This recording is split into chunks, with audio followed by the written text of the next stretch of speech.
সৌরজগতে সূর্যের পর যদি কিছু থাকে সেটি হলো বৃহস্পতি গ্রহ।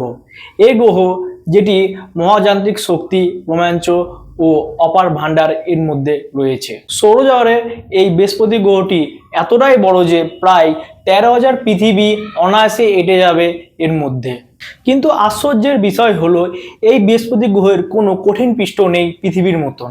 এই গ্রহটি তৈরি হয়েছে মূলত হাইড্রোজেন ও হিলিয়াম সব থেকে পাতলা গ্যাস দিয়ে, যেটা বিশাল ভাসমান বলের মতো যেটা দেখতে লাগে।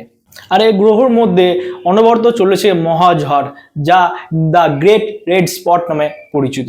বৃহস্পতি গ্রহের মধ্যে যে ঝড়টি চলেছে সেটি প্রায় 3 শতাব্দী থেকেও বেশি চলছে।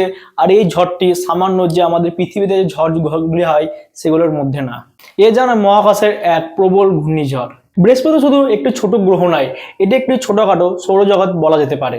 বৃহস্পতি গ্রহের চারপাশে প্রায় 79টি উপগ্রহ ঘুরে বেড়ায়। বৃহস্পতির চৌম্বক শক্তি এতটাই শক্তিশালী যে এটি যা নতুন একটি তড়িৎ চুম্বক তৈরি করতে সক্ষম হয়, একটি তড়িৎ চুম্বক বলয়। বৃহস্পতি গ্রহের মেরুতে দেখা যায় দুর্দান্ত আলোর ঝমকানি। বৃহস্পতিকে বুঝতে বিজ্ঞানীরা নানা মহাকাশযান পাঠাচ্ছে।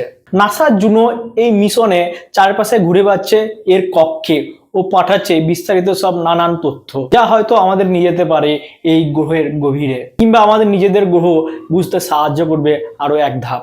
আমাদের পৃথিবী যতই ছোট মনে হোক না কেন, বৃহস্পতি গ্রহকে নিয়ে আমরা কতটুকুই বা জানি বা কতটুকু জানতে বাকি আছি, আপনার মতামত নিচে কমেন্টে লিখে জানান। আর যদি ভিডিওটি ভালো লাগে একটি লাইক দিন, চ্যানেলটা সাবস্ক্রাইব করুন ও ভিডিওটি আপনার বন্ধুদের সাথে শেয়ার করতে পারেন।